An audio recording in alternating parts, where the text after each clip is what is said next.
Now, democracies around the world are lucky to have you as our champion. Hear, hear.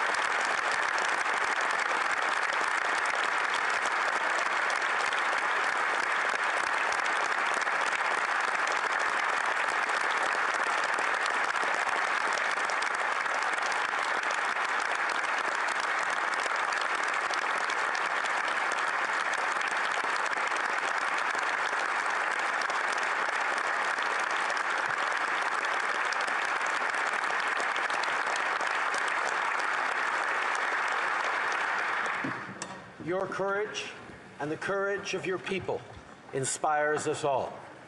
You're defending the right of Ukrainians to choose their own future. And in doing so, you're defending the values that form the pillars of all free, democratic countries. Freedom, human rights, justice, truth, international order. These are the values you're risking your life for as you fight for Ukraine and Ukrainians. Beyond that, you're inspiring democracies and democratic leaders around the world to be more courageous, more united, and to fight harder for what we believe in. You remind us that friends are always stronger together. With allies and partners, we're imposing crippling sanctions to make sure Putin and his enablers in Russia and Belarus are held accountable. Today, in line with our European Union partners, I can announce that we have imposed severe sanctions on 15 new Russian officials, including government and military elites who are complicit in this illegal war. Canada will continue to support Ukraine with military equipment as well as financial and humanitarian assistance. And we will be there to help rebuild once the aggressor is repelled. In Canada, we like to root for the underdog. We believe that when a cause is just and right, it will always prevail, no matter the size of the opponent. This doesn't mean it'll be easy. Ukrainians are already paying incalculable human costs. This illegal and unnecessary war is a grave mistake, and Putin must stop it now.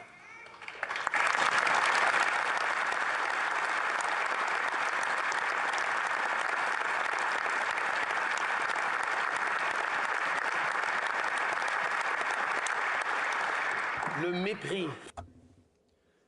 Vladimir Putin's blatant disregard for human life is absolutely unacceptable. Canada continues to demand that Russia stop targeting civilians and end this unjustifiable war. Ukrainians are standing up to authoritarianism. And as parliamentarians united in this House today, and all Canadians, we stand with you. As friends, you can count on our unwavering and steadfast support. And now, it is my great privilege to introduce to you all the President of Ukraine, our friend, Volodymyr Zeleński.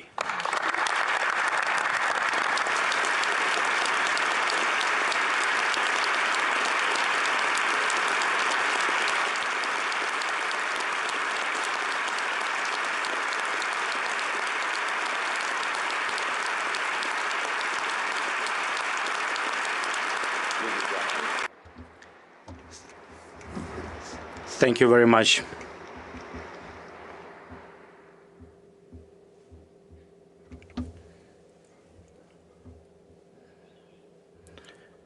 Ladies and gentlemen,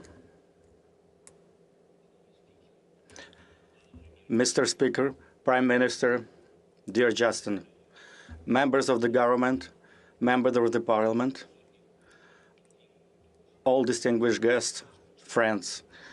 Before I begin, I would like you to understand my feelings and feelings of all Ukrainians, as far as it is possible. Our feelings over the last 20 days. 20 days of a full-scale aggression of Russian Federation after 8 years of fightings in Donbass region. Can you only imagine?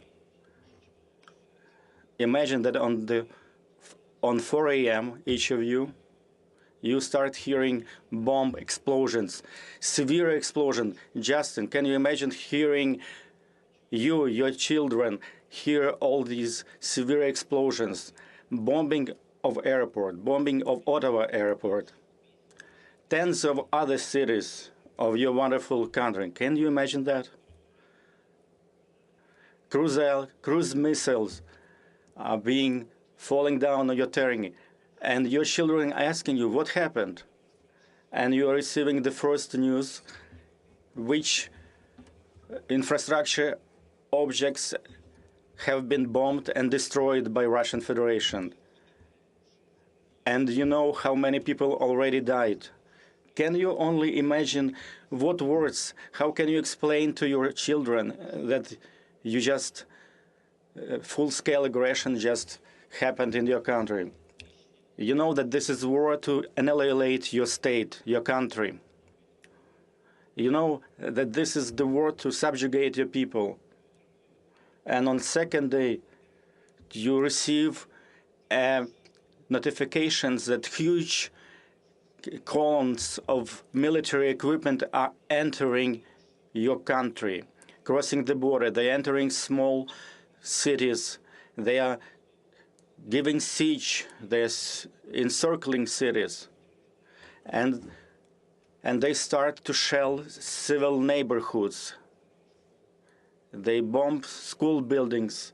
They destroyed kindergarten facilities, like in our city, city of Sumy, like in city of Охтирка.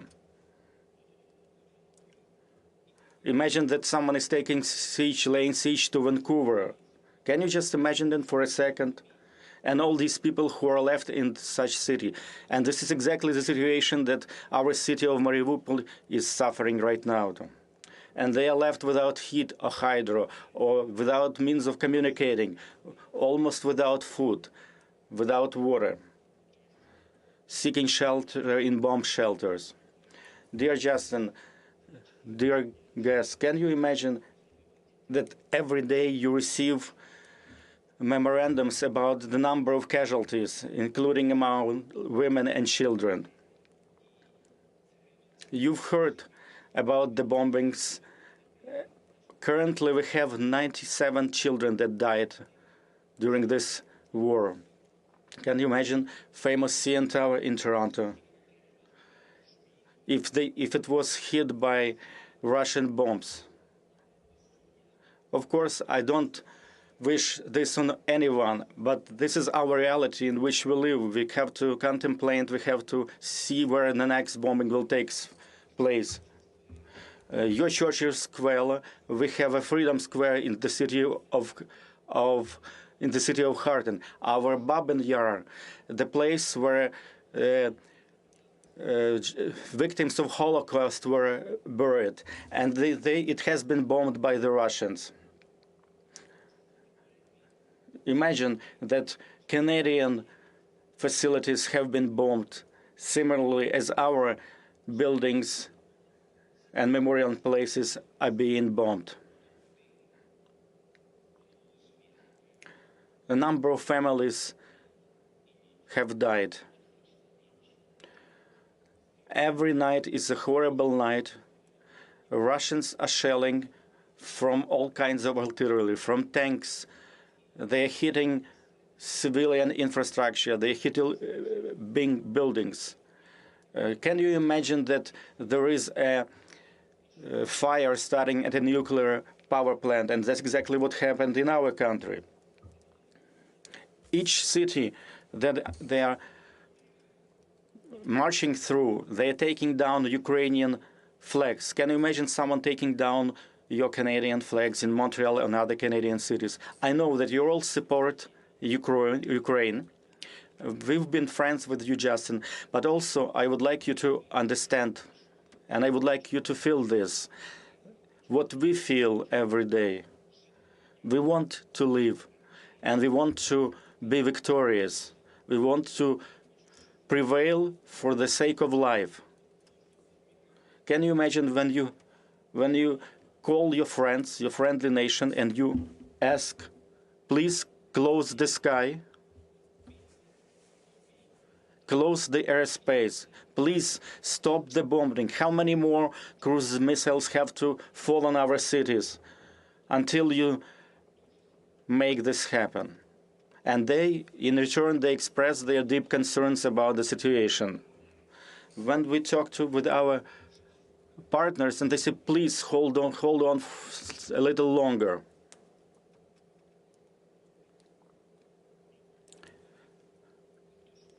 Some people are talking about trying to avoid the escalation. And at the same time, in response to our aspiration to become members of NATO, we also do not hear a clear answer. Sometimes we don't see obvious things. It's a dire straits, but it also allowed us to see who our real friends are over the last 20 days, and as well 8 previous years. I am sure that you've been able to see clearly what's going on, and I'm addressing all of you. Canada has always been steadfast in their support. You've been a reliable partner to Ukraine and Ukrainians, and I'm sure this will continue. You've offered your help, your assistance at our earliest request. You supply us with the military assistance, with humanitarian assistance. You've imposed serious sanctions. At the same time, we see that, unfortunately, they did not bring the end to the war. You can see that our cities like Kharkiv, Mariupol, and many other cities are not protected just like your cities are protected. Edmonton, Vancouver. You can see that Kyiv is being shelled and bombed. City of Ivano-Frankivsk. It used to be, we were a very peaceful country, peaceful cities, but now they're being constantly bombarded. Basically, what I'm trying to say that you all need to do more to stop Russia, to protect Ukraine, and by doing that, to protect Europe from Russian threat. They're destroying everything, memorial complexes, schools, hospitals, housing complex. They already killed 97 Ukrainian children. We are not asking for much.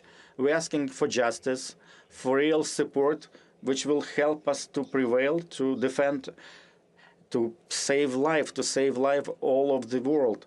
Canada is leading in these efforts, and I'm hoping that other countries will follow the same suit. We're asking for more of your leadership, and please take more, greater part in these efforts, Justin and all of our friends of Ukraine, all friends of the truth. Please understand how important it is for us to close our airspace from Russian missiles and Russian aircrafts. I hope you can understand. I hope you can increase your efforts. You can increase sanctions so they will not have a single dollar to fund their war effort. Commercial entities should not be working in Russia. Probably you know better than many in any other countries that this attack on Ukraine, it's their attempt to annihilate Ukrainian people, and there is nothing else to it. This is their main objective. It's actually the war against Ukrainian people. And it's an attempt to destroy everything that we as Ukrainians do. It's an attempt to destroy our future, to destroy our nation, our character. You Canadians, you know very well all this. That's why I'm asking you, please do not stop in your efforts. Please expand your efforts to bring back peace in our peaceful country. I believe, and I know that you can do it. And we are part of the anti-war coalition, and jointly, I'm sure, that we'll achieve results. I would like to also ask our Ukrainian diaspora in Canada. This is a historical moment, and we need your support, your practical support. And we hope that with your practical steps, you will show that you are part of the modern Ukrainian history. Please remember, this is a practical, modern-day history of Ukraine. We want to live. We want to have peace. I'm grateful to every one of you in the Parliament of Canada who is present there, to every Canadian citizen. I am very grateful to you, Justin. I am grateful to Canadian people, and I am confident that together we will overcome and will be victorious. Glory to Ukraine. Thank you to Canada.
Thank you, Mr. President. I now invite the Honourable George Fury, Speaker of the Senate, to say a few words.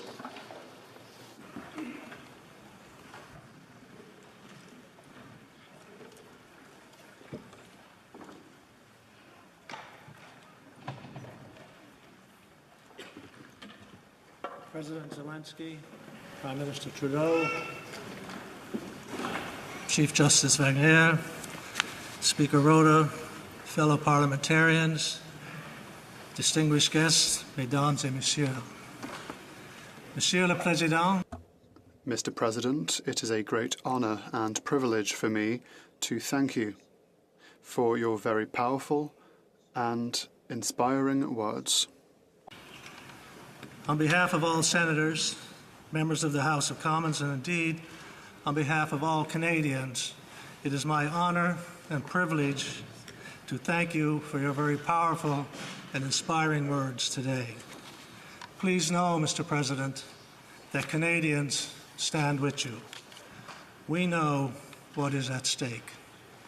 You are battling for your people, for your country, and for all of us who believe in peace and democracy, in truth and justice.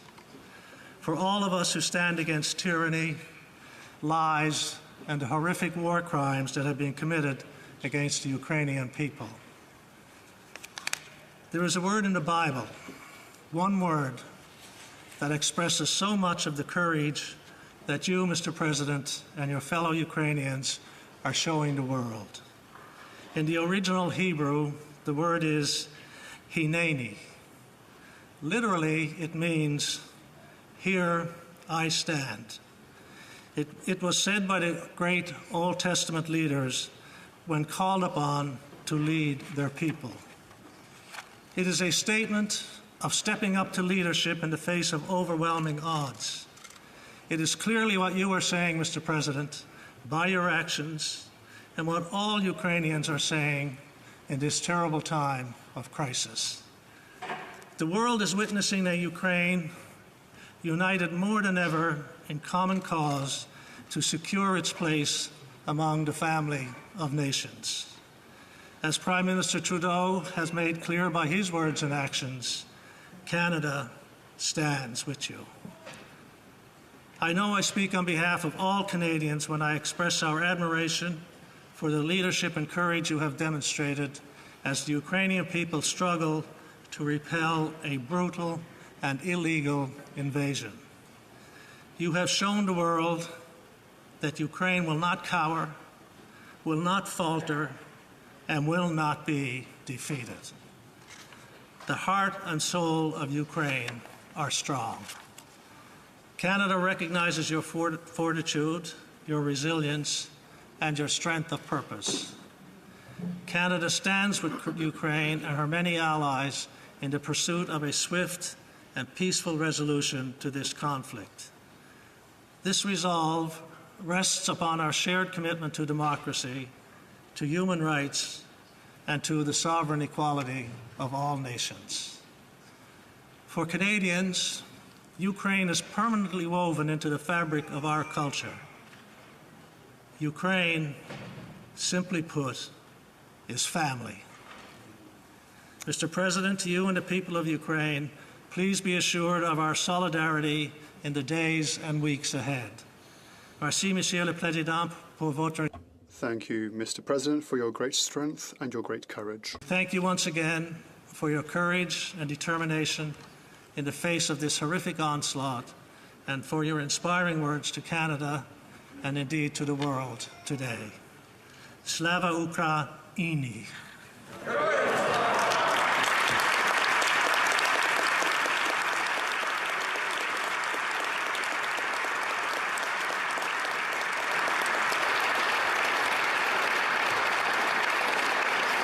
Thank you, Speaker Fury.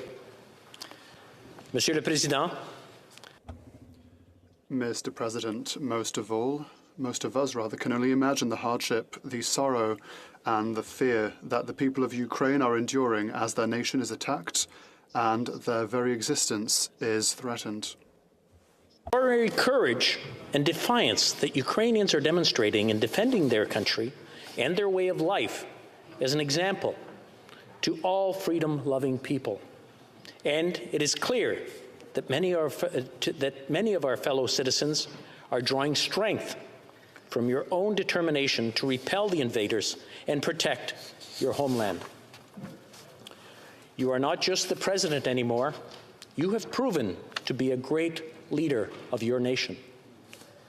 As Ukraine continues to fight for its freedom, please know that you are not alone and that you will not be left behind.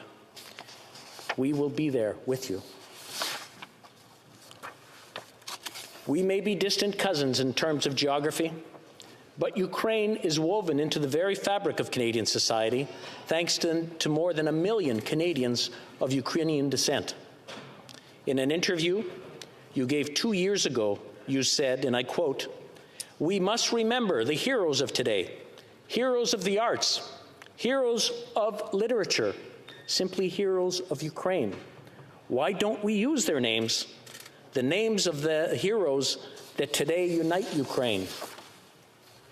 To the people of Ukraine, to your friends in Canada and around the world, you, Volodymyr Zelensky, are one of those heroes.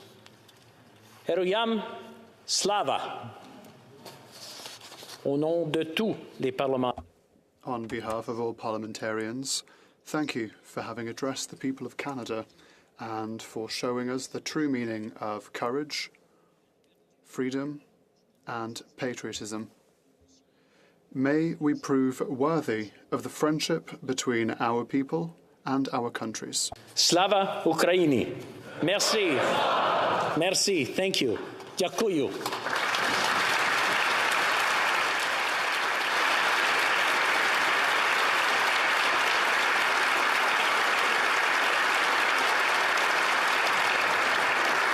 I now invite the Honourable Candice Bergen, Interim Leader of the Official Opposition, to address us. Thank you very much, Mr. Speaker.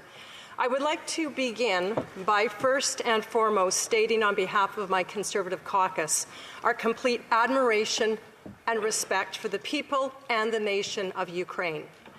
And to President Zelensky, let me express to you how much I admire your courage and your sacrificial leadership at this critical time in Ukraine's history. The kind of leadership that you are showing, sir, is very rare, and it serves as an inspiration to all of us who are elected. You are the leader of Ukraine for such a time as this, and we remain indebted to you. Monsieur le Président Zelensky. President Zelensky, thank you for your leadership in this war against your country and your defense of democracy. The official opposition stands with Ukraine. It is our duty. We will also be there after this conflict in order to help you rebuild Ukraine. Your courage inspires us. The images that we are seeing from Ukraine, as you described them, President, are heartbreaking and painful. Families huddled in bomb shelters, the ruins of a children's hospital and a maternity ward, the elderly who are trying to find their way to safety. But there is also inspiration as we watch ordinary people, men and women of all ages, defending their homeland. We are witnesses to the strength and the defiance of Ukrainians standing up for their freedom, their independence, and their sovereignty. Ukrainians aren't just fighting to defend themselves. Let's be very clear. They are defending all of Europe, because Putin's brutal attack on Ukraine is an attack on all of us. That's the lesson history has taught us, and one we cannot ignore.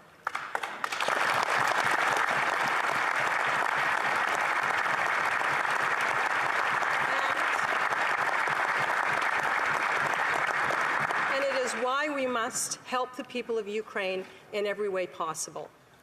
Canada has the largest number of people of Ukraine descent outside of Ukraine and Russia. For a century, they have enriched our communities and our culture, especially in the Canadian prairies, which is where I am from. Canada, and Manitoba in particular, share ties with Ukraine that cannot be broken.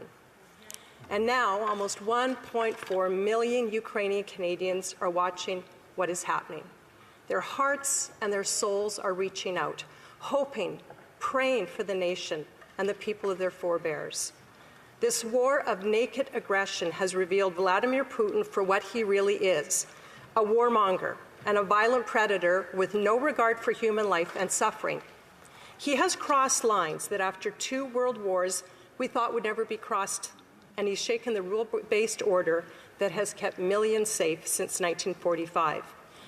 Every day, he tells the world lies, and then he proceeds to kill innocent and vulnerable Ukrainians, including women and children.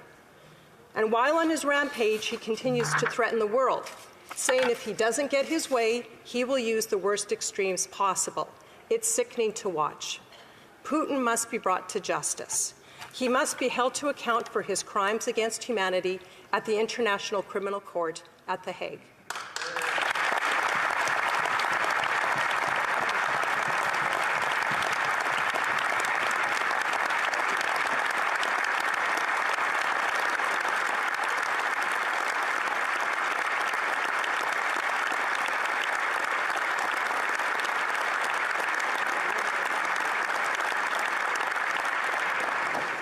This is not just a war against Ukraine, it is a war against the free democratic world. We must stand with Ukraine. It is not a choice, it is a moral duty. Canada was the first country to recognize Ukraine's independence from the Soviet Union. Now it's time to honor that legacy. We must do more, together with our allies, to secure Ukraine's airspace. We need to protect.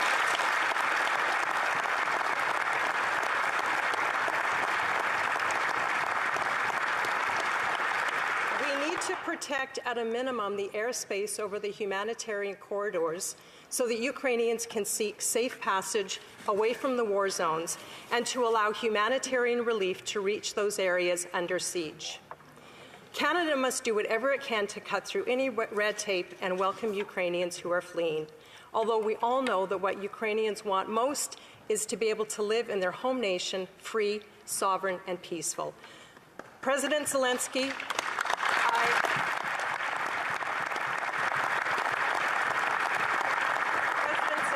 I want to reassure you that Canada will be a safe haven for Ukraine citizens who choose to come here until the battle is over. While they are in Canada, we will cherish them, care for them, provide for them purpose and hope, and when it is time, they will return to their beloved Ukraine and their families. This is our pledge to you.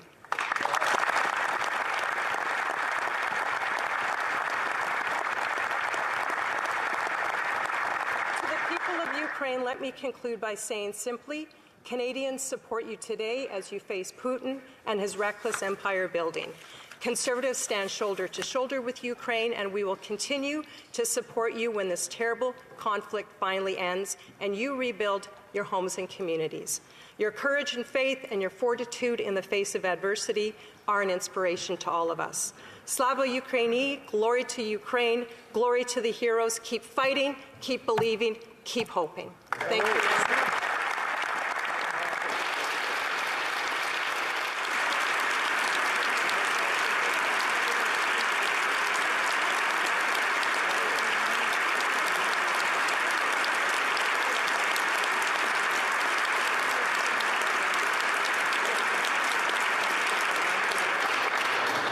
Thank you, Ms. Bergen. J'invite maintenant le chef du... I now ask the leader of the Bloc Québécois, Mr. Yves-François Blanchet, to take the floor. Thank you, Mr. Speaker. Esteemed colleagues, Mr. Speaker, and especially Mr. President, it is difficult for me today to express myself in simple words that cannot carry or express all the sadness, all the indignation, all the anger roused by the dirty war inflicted on your great nation, on your great people. It is difficult for me to admit to a certain powerlessness as well, a powerlessness to do much more than express our compassion, our desire, which is only a shadow of yours, to wake us all up from this nightmare that inhabits our screens on a daily basis. Of course, the Quebec nation, it is safe to say, I believe, is massively behind you, massively behind your people.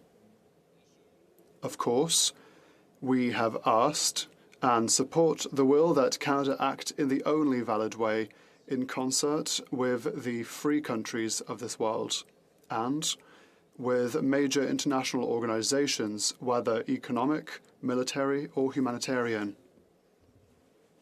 Of course, we also call for ever more severe economic sanctions.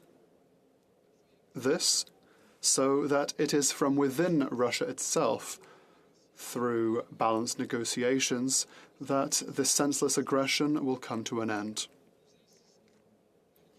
We strongly urge the Canadian government to ease the obstacles to welcoming refugees from Ukraine.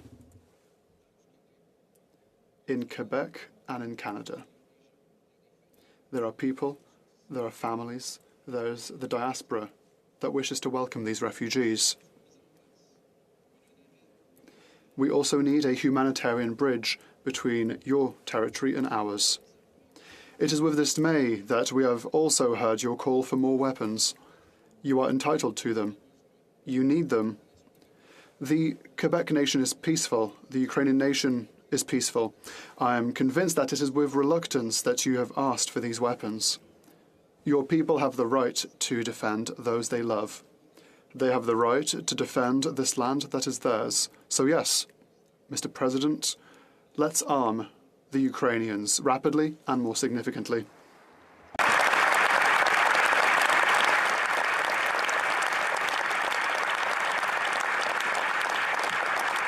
Monsieur le Président. Mr. President, all this is still too little.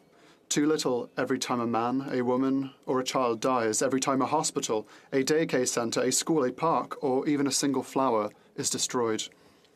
Every time, Mr. President, every time we are told that we have done too little, and in a way, we've done it too late. I would like to believe, Mr. President, that we must distinguish between the people and those who lead them. I would like to believe that the Russian people are the first victims of the Kremlin's dictator. But there are leaders of various kinds who do speak for their people, and there is no doubt that you are one. You have turned one of the enemy's worst weapons against itself, the powerful, the vicious, the petty machine of deception and disinformation of the Kremlin wanted to impose the false narrative of a history rewritten by the dictator for his own benefit and for his own personal glory. On the contrary, through simplicity, through frankness, through courage, you have touched the whole world. You kept the eyes of the world upon your people, and in doing so you were able to, and you still have to insist upon, obtaining help that perhaps would have otherwise escaped you. You see, Mr. President, what we cannot do is the cruelest thing of all. Live through this despicable war in dark basements, shaken by the tremors of bombs dropped on your towns and on your villages. Fear for those you love. Doubt in the future. Dread regarding a reconstruction that will last at least a generation. Fear itself. Against the fear in the hearts of Ukraine's children, we can only do too little. I apologize for that. Your enemy, Mr. President, has neither the heart, nor the strength, nor the courage, nor the dignity to overcome the bravery of the Ukrainian people.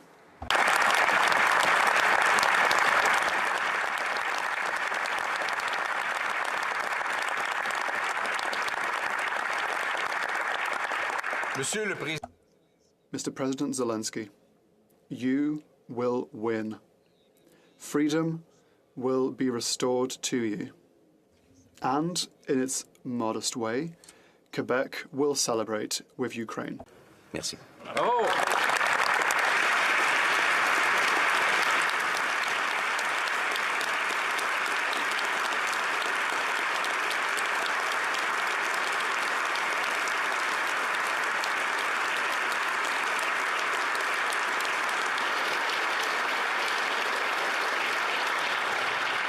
Merci, Monsieur Blanchet.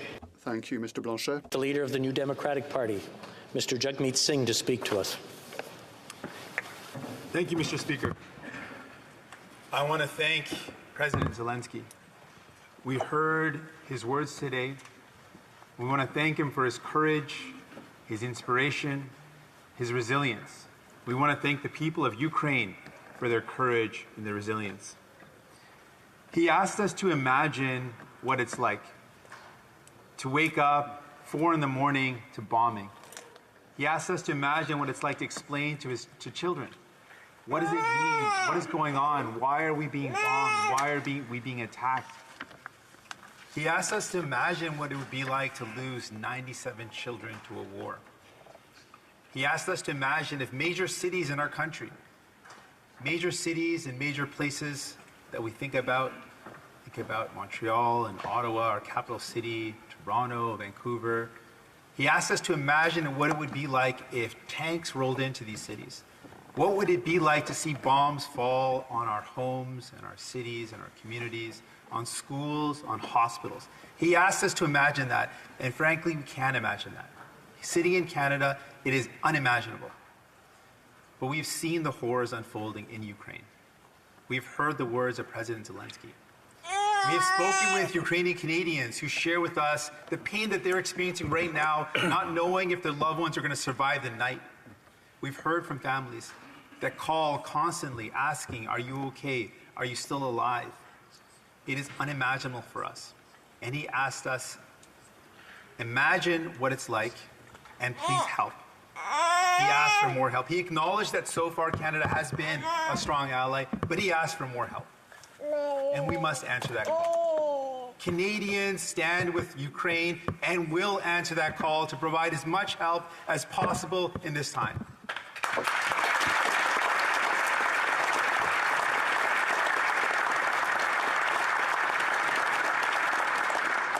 Canadians want to do more. And we heard from President Zelensky that sanctions are important and we want to increase that. We know that one of the most important things we can do, we know that Putin does not care. President Putin does not care about the people. He does not care about his country, but he does care about his wealth. And we know the way to attack Putin, the way to make sure that he feels the pressure of the sanctions is to target him where it counts, and that is to target the wealth that is held by his allies and oligarchs. And so we are on that path, and we need to continue to apply the most severe of sanctions possible to target specifically President Putin and his wealth. And we know that we can provide humanitarian help. Canada has done its part and needs to continue to do that. We need to welcome Ukrainians that are fleeing this crisis, that are seeking refuge. We need to provide humanitarian help on the ground. We need to continue to provide that support. President Zelensky a demandé si on peut... President Zelensky has asked us if we can imagine the horrors of this war. He's asked us if we can imagine if the same war were to happen here in Canada. And this is something that is unfathomable to us. He asked that we increase assistance, and we must do so to Ukraine. We must increase sanctions, and we must meet the needs of Ukrainians, and we will do so. I think about the words that we've heard from President Zelensky, the speeches that he's given, and I think about the moments of courage that we've seen reported from everyday Ukrainians standing up to this violence, standing up to this flagrant aggression of President Putin, something that we clearly and firmly denounce. When we see in those moments, we see incredible courage. I struggle to find the words to describe it. I think about something my mom always taught me, this phrase in Punjabi. It's chardi kala. And I always misunderstood what it meant. She says it means rising spirits. And she always said it's rising spirits in the face of difficult odds. And I can't think a moment to describe the courage of Ukrainians, the courage of President Zelensky. I can't think of a more fitting moment to describe that as chardi kala, as rising spirits, as a defiant optimism in the face of one of the largest armies in the world. Ukrainians are saying, we will not back down, we will not give up, and we are so incredibly inspired by them for their fight for democracy, for their fight for freedom, and we stand in full solidarity. We wish their chardi kala, their rising spirits, their defiant optimism to continue, and we will be with you every step of the way. Thank you.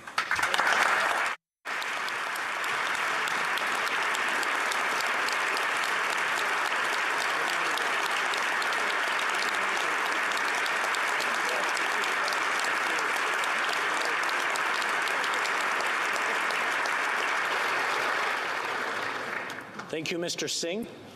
I now invite the House Leader of the Green Party, Ms. Elizabeth May, to say a few words.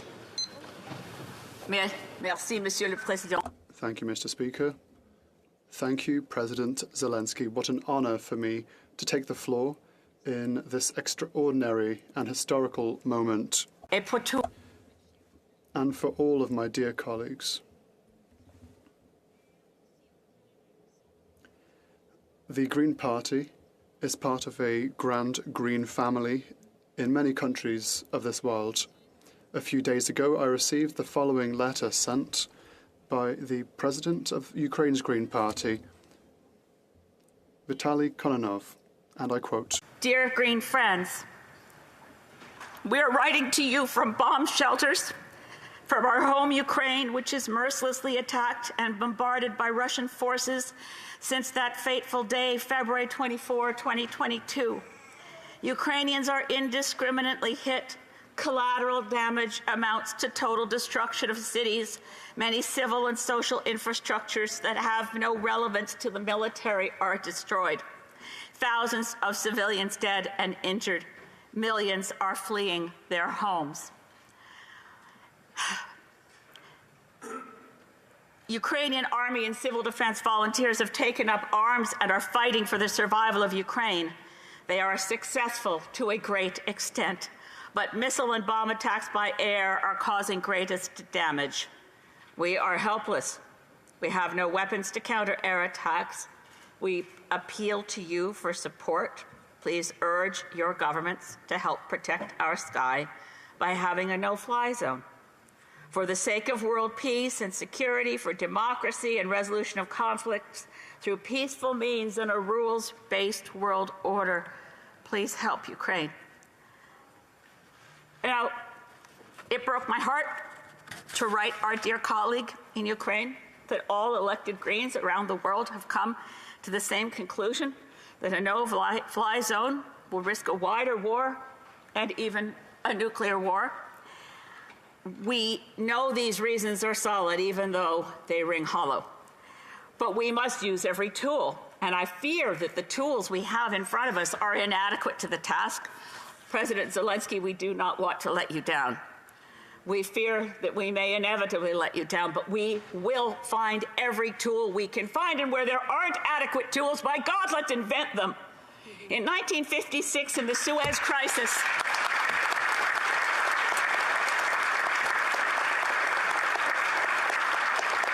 in the crisis in Suez in 1956, not yet Prime Minister, but Lester B. Pearson, a Canadian. We love ourselves here in Canada, we do. But we are an insignificant country in the massive geopolitics of superpowers, but we sometimes get good ideas. Lester B. Pearson invented UN peacekeepers. We need to invent something now that's effective to stop the war, to stop Putin, to save Ukraine. We have to use every single idea, every single sinew, every muscle. We must not relent for one single second. We have seen illegal wars. I've lived long enough to see many. Illegal wars based on lies in Vietnam, in Afghanistan, and Iraq. Too many innocent lives lost, and now never again. Not one more Ukrainian child. Please, God, stop the bombs. Please, let's have a ceasefire. Please leave a pathway for Vladimir Putin to make it to a negotiating table and find a peace. How do we stop lies? We stop them with the truth. And the truth is the courage of the Ukrainian people. The truth is the courage and the unexpected reality of you, President Zelensky. An honest-to-God Democrat, a human being, a mensch, a man of such moral courage that the world is inspired. But we must not let you down, because God knows you won't let us down. We must do more. We know this. You are, as our Prime Minister just said, a champion of democracy. May we be worthy to stand by you. May we find the ways that make it meaningful that we stand with you. Not one more lost life, please, God. Not one more mother in Russia who weeps for a lost son in an immoral and illegal war. Thank the brave Russians who face jail just to go on the streets and say, stop the bombing, no more war.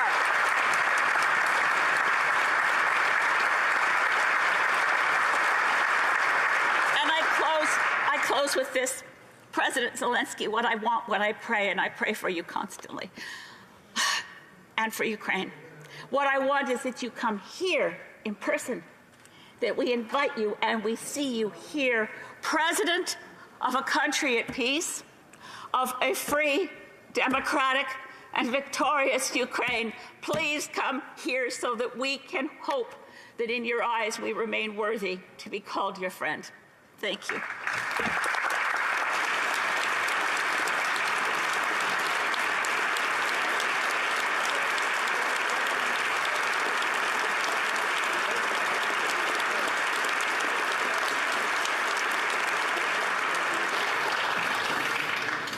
Thank you, Ms. May. J'aimerais remercier.